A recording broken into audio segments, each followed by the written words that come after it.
Volvo bus মানেই কি king বা স্ক্যানিয়া বাস মানেই কি লাক্সারি? বাংলাদেশের রাস্তায় যখন একটা বড় এসি কোচ বাস পাশ দিয়ে যায় তখন অনেকে শুধু বাসটা দেখে না, দেখে তার ব্র্যান্ড। সেটা কি ভলভো নাকি স্ক্যানিয়া নাকি হিনো?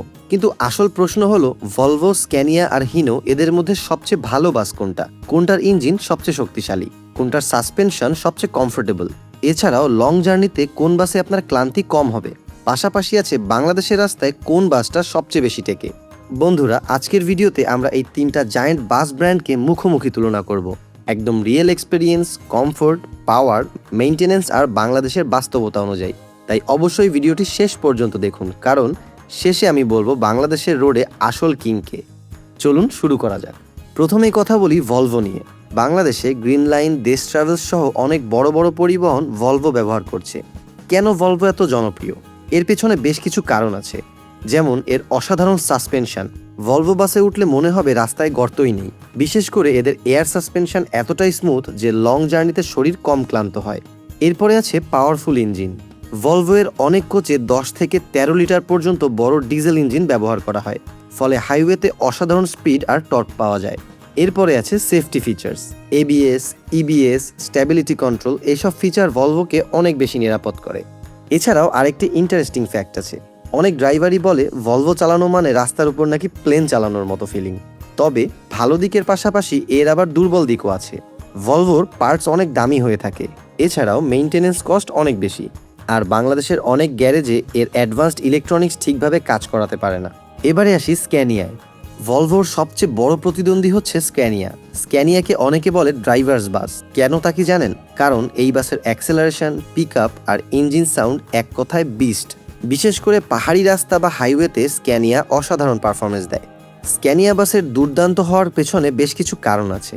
প্রথমত এর ম্যাসিভ টর্ক। স্ক্যানিয়া বাস খুব সহজেই হেভি লোড নিয়েও স্পিড ধরে রাখতে পারে। এরপরে আছে ড্রাইভারের কমফোর্ট। অনেক ড্রাইভার বলে স্ক্যানিয়ার স্টিয়ারিং কন্ট্রোল আর ব্রেকিং ফিল ভলভো থেকে অনেক বেশি স্পোর্টি ভাইব দেয়। এরপরে আছে ফুয়েল এফিসিয়েন্সি। ঠিকভাবে যদি মেইনটেইন করা হয় তাহলে স্ক্যানিয়া অনেক সময় ভলভোর থেকে বেশি মাইলেজ দেয়। ইউরোপের অনেক দেশে লং ডিস্টেন্স লাক্সারি কোচ মার্কেটে স্ক্যানিয়া বিশাল জনপ্রিয়, কারণ এর ইঞ্জিন ডিউরেবিলিটি অসাধারণ। তবে ওই যে ভালো দিকের পাশাপাশি দুর্বল দিকও আছে। বাংলাদেশে স্ক্যানিয়ার স্পেয়ার পার্টস পাওয়া ভলভো থেকেও কখনো কখনো কঠিন হয়ে যায়, আর ইমপ্রপার মেইনটেনেন্স হলে রিপেয়ার কস্ট অনেক বেশি বেড়ে যায়। তাই স্ক্যানিয়াকে ভালো রাখতে হলে অবশ্যই স্কিল টেকনিশিয়ান খুবই দরকার। এরপরে আছে বাংলাদেশের রাস্তার সবচেয়ে ভরসার নাম হিনো, যাকে বাংলাদেশে প্রায় সব রাস্তাতেই দেখা যায়, হোক সেটা নন এসি বা এসি। জাপানের এই কোম্পানির বাস বাংলাদেশের পরিবহন সেক্টরে এক প্রকার রাজত্ব করছে বহু বছর ধরে। কেন হিনো এত জনপ্রিয় তা কি জানেন? কারণ একটাই, রিলায়েবিলিটি। হিনো এর অনেক বড় বড় কিছু সুবিধা আছে। প্রথমত আছে মেইনটেনেন্স। হিনো বাসের মেইনটেনেন্স করা অনেক সহজ। বাংলাদেশের প্রায় সব জায়গায় হিনো এর মেকানিক পাওয়া যায়, যেমন গাড়ির ক্ষেত্রে টয়োটা। স্পেয়ার পার্টস অনেক বেশি সহজলভ্য, পার্টস তুলনামূলক সস্তা এবং সহজেই পাওয়া যায়। আরেকটা ইন্টারেস্টিং কারণ হচ্ছে খারাপ রাস্তায় টিকতে পারা। বাংলাদেশের প্রায়শই রাস্তায় আমরা ভাঙা দেখতে পাই। এইসব ভাঙায় পড়া, ঝাঁকুনি, এমনকি অতিরিক্ত লোড, সবকিছুই হিনো অনেক ভালোভাবে সহ্য করতে পারে এবং এর ফুয়েল কস্টও তুলনামূলক কম। অনেক পরিবহন মালিক বলে একটা হিনো বাস ঠিকভাবে মেইনটেইন করলে 15 থেকে 20 বছর চালানো কোনো ব্যাপারই না। তবে এরও একটি দুর্বল দিক আছে। ভলভো বা স্ক্যানিয়ার মতো প্রিমিয়াম কমফোর্ট হিনোতে সাধারণত পাওয়া যায় না। সাসপেনশন কম্পারেটিভলি একটু হার্ড ফিল হতে পারে, আর লাক্সারি ভাইবটাও ভলভো বা স্ক্যানিয়ার তুলনায় কম পেতে পারেন। এবারে যদি তিনটি বাসকে ফেস টু ফেস তুলনা করি, কমফোর্টের দিক থেকে সবচেয়ে বেশি এগিয়ে থাকবে ভলভো, ইঞ্জিন পাওয়ারের দিক থেকে সবচেয়ে বেশি এগিয়ে থাকবে স্ক্যানিয়া এবং রিলায়েবিলিটির দিক থেকে সবচেয়ে বেশি এগিয়ে থাকবে হিনো। যদি মেইনটেনেন্স কস্টের কথা চিন্তা করেন সেক্ষেত্রেও এগিয়ে থাকবে হিনো। এরপরে আছে পার্টস এর অ্যাভেলেবিলিটি। ভলভো, স্ক্যানিয়ার তুলনায় হিনো বাস অবশ্যই এক্ষেত্রে এগিয়ে থাকবে। এবারে যদি বলি বাংলাদেশের রাস্তার জন্য কোন বাসটা বেশি প্র্যাকটিক্যাল, তাহলে এর উত্তরটাও হবে হিনো। কম্প্যারিজন তো হয়ে গেল, এখন প্রশ্ন হলো তাহলে সবচেয়ে ভালো কোনটা?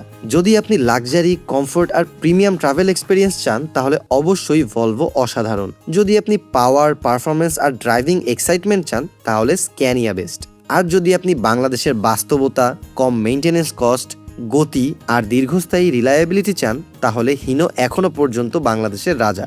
মানে বাংলাদেশের জন্য সবচেয়ে প্র্যাকটিক্যাল বাস ব্র্যান্ড হচ্ছে হিনো। তবে লাক্সারি সেগমেন্টে ভলভো আর স্ক্যানিয়াকে কিন্তু বিট করা সহজ নয়। সো ভিউয়ার্স, আপনার কাছে কোন বাসটি সবচেয়ে ভালো লাগে, ভলভো, স্ক্যানিয়া নাকি হিনো? অবশ্যই আমাদেরকে কমেন্ট করে জানাবেন। আর এমন আরও বাস কম্প্যারিজন, ট্রান্সপোর্ট রিভিউ বা বাংলাদেশের রোড ট্রাভেল নিয়ে ইন্টারেস্টিং ভিডিও দেখতে চাইলে এখনই আমাদের চ্যানেলটি সাবস্ক্রাইব করে বেল আইকন অন করে দিন। ভিডিওটি যদি ভালো লাগে একটি লাইক দিন এবং বন্ধুদের সাথে শেয়ার করতে ভুলবেন না। আমি আবারও ফিরে আসবো নতুন কোনো ইন্টারেস্টিং টপিক নিয়ে। ততক্ষণ পর্যন্ত ট্রাভেল সেফ, স্টে টিউনড।